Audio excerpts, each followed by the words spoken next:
When is Teresa ever going to leave this house? It's quite embarrassing to have a shut-in neat around the house. Have you planned your move yet? I'll be out of here by today. I can't stand the sight of you, Lenny, anyway. It was clear to anyone that Lenny, my sister-in-law, who ridiculed me with a smirk, was trying to take over our house. However, there was a reason. I decided to move out and let her have the house. I had a firm belief that Lenny would not be able to live in this house for long. My name is Teresa. I live with my dad, mom, and Lenny, my brother's wife.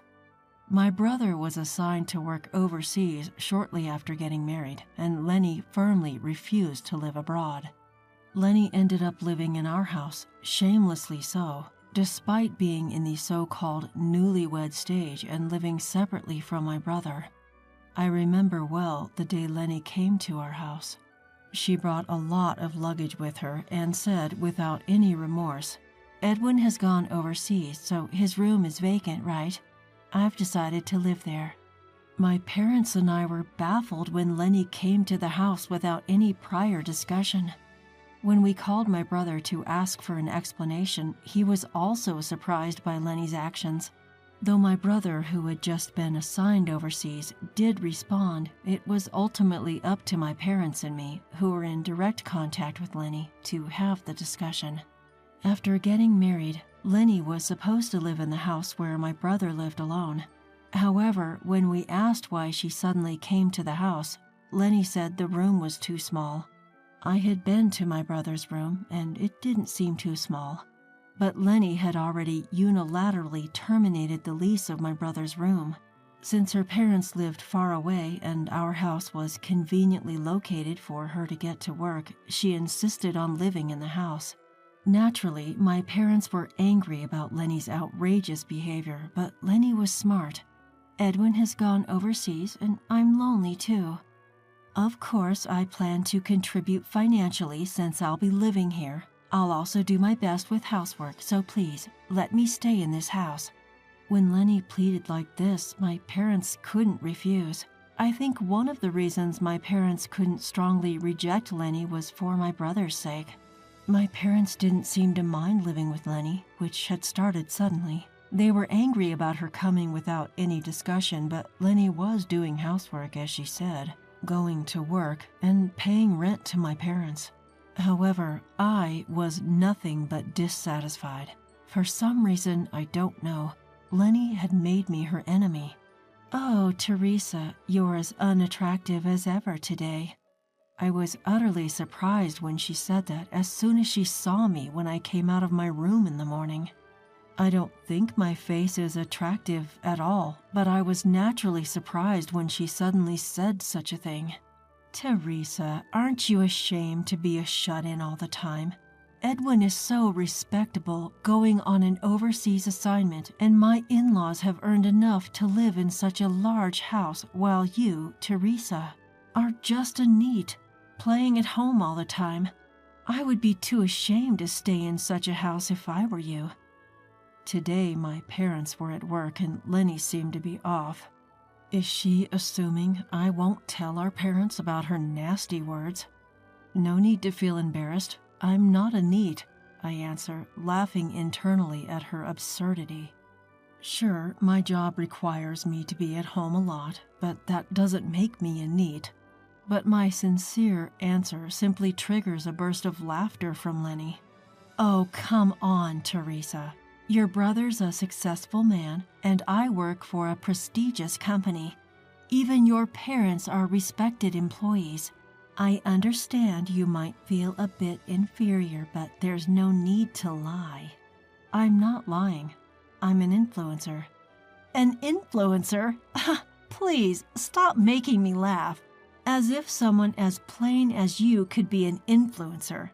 That's a job for gorgeous models." She responds, brushing her elegantly curled hair off her shoulder, ignoring my protests, and shoving past me.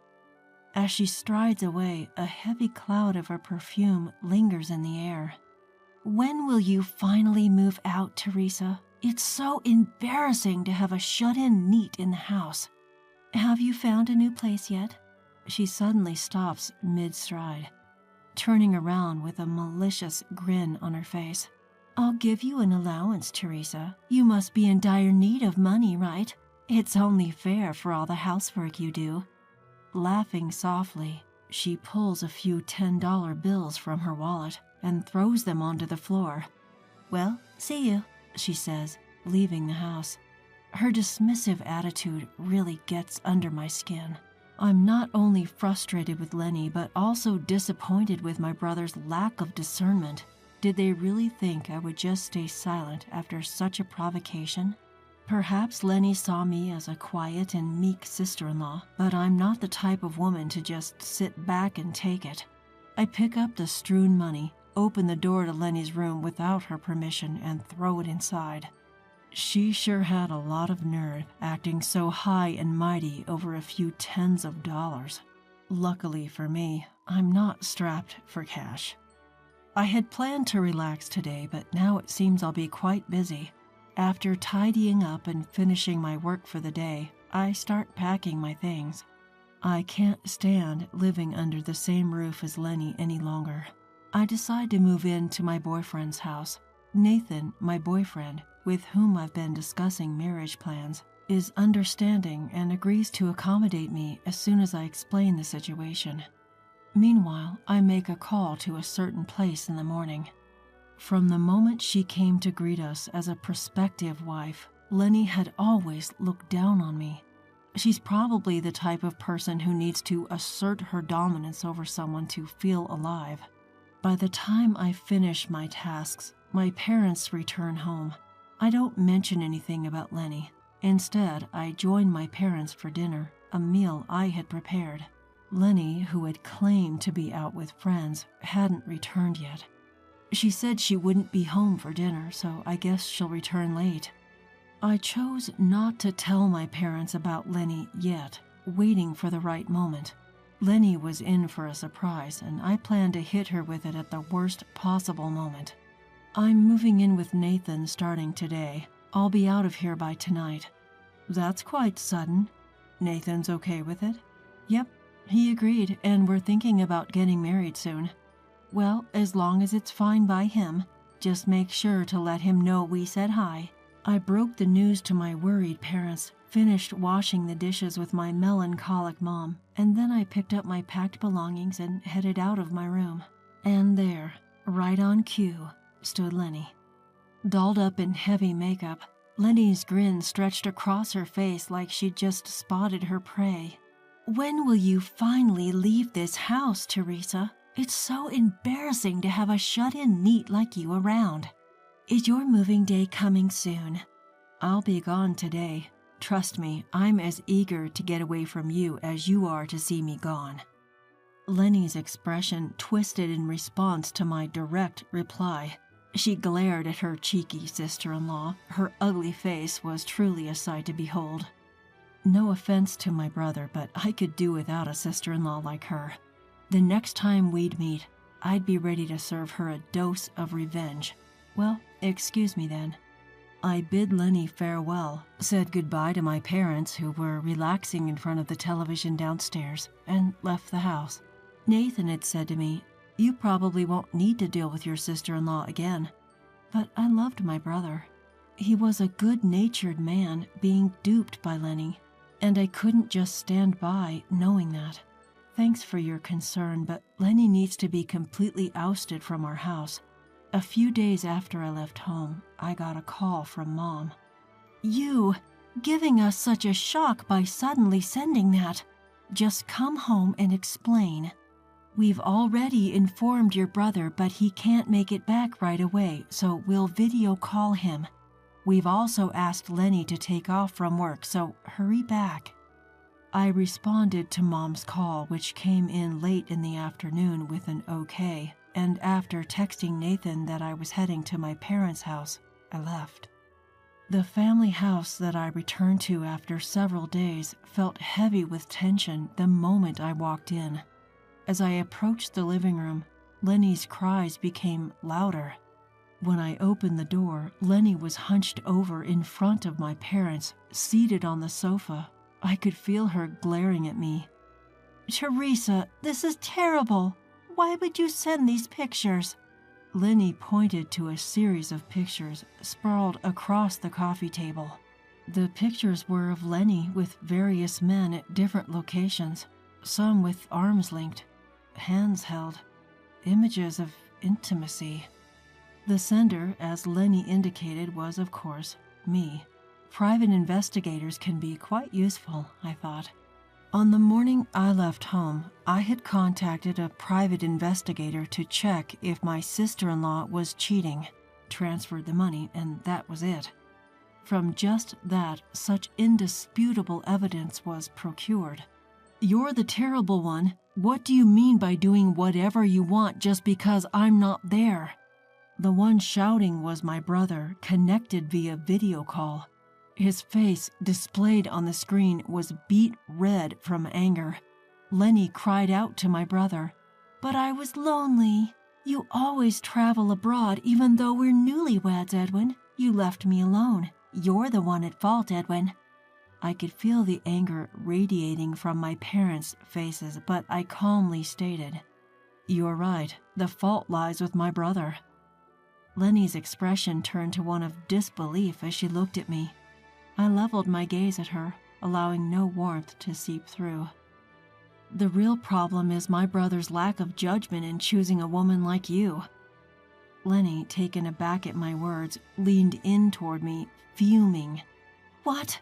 You've got some nerve, you hideous shut-in, telling me such things. All this chaos, it's your fault."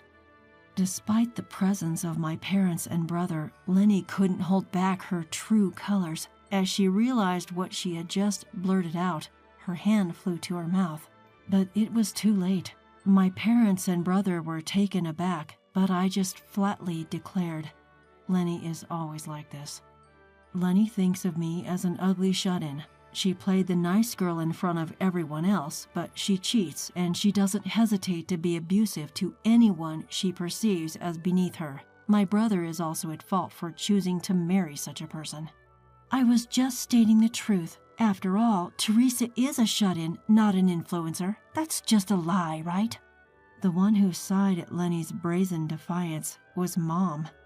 I had no idea that Lenny was like this. Yes, Teresa spends a lot of time at home, but she's not a shut-in. She's a real influencer. Eh?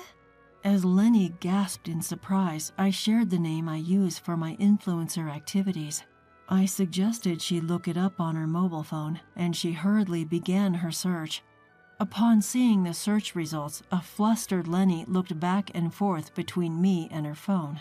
Then, with an expression of disbelief, she pointed at me. "Really? Teresa is this person?" "Yep. Makeup is like magic, isn't it? I'm a beauty influencer. Born with a nondescript face, I use makeup to transform it, creating countless videos of my makeovers and posting them online. I sometimes receive requests from cosmetic companies to advertise their products in my videos. Thankfully, I have a large fan base, and when people think of beauty influencers, my name is often one that comes to mind. This house was built with the money Teresa earned." "This huge house?" Lenny gasped in response. I guess it's hard to believe that someone like me could have built a house in such a prime location so close to the station. As Lenny stood there, dumbfounded, the doorbell rang. Wondering who could be visiting at such an hour, I, the only one standing, answered it. A familiar voice rang out. "Can I come in?" "Yeah, sure," I responded, and the owner of the voice entered. Seeing Nathan walk in through the living room door, Lenny recoiled. What? Why is Nathan here?"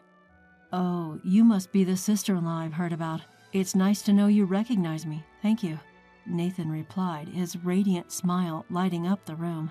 He's been an actor since his childhood. We had met at a social gathering for content creators and hit it off right away. Nathan and I had been in a relationship for several years, but we kept it a secret. Upon Nathan's appearance, it seemed that Lenny really believed that I was an influencer. Lenny weakly murmured, "No way." From the other side of the screen, my brother told her, This isn't a time for you to be upset about that. Things quickly spiraled from there. My brother declared to Lenny that he would demand a settlement and file for divorce. He was going to take a break and return to the U.S., and until then, he instructed Lenny to wait. Lenny's parents lived far away, so she had to stay at our house until my brother returned. With our parents looking at Lenny as if she were something disgusting, it was clear that the days until my brother's return would be harsh and painful for her. Once we confirmed that my brother had escaped a woman like Lenny, Nathan and I decided to head home. On the drive back, I asked Nathan, "Why did you come with me?" He replied, "I didn't want my future wife, Teresa, to be mistreated." I found myself smiling at Nathan's kindness. My brother returned to the States 2 weeks later. During that time, Lenny had apparently taken a leave and locked herself in her room. While drafting the divorce papers, she was said to be crying, "I love Edwin the most." But my brother didn't waver at all. After the divorce was finalized, Lenny apparently began living alone. But the men who used to entertain her wouldn't associate with her anymore due to the shock of the divorce and her subsequent weight loss. Unable to receive help from anyone, Lenny repeatedly called my brother, but he blocked her calls. Furthermore, he went abroad again, leaving Lenny with no one to rely on.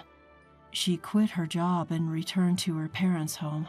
Ironically, Lenny, who used to mock shut-in neets, had become one herself. Since then, my brother has been careful about his relationships with women, but he met a wonderful woman abroad and married her. The new sister-in-law, a brave woman with beautiful blonde hair, is learning English so that she can communicate with me and our parents.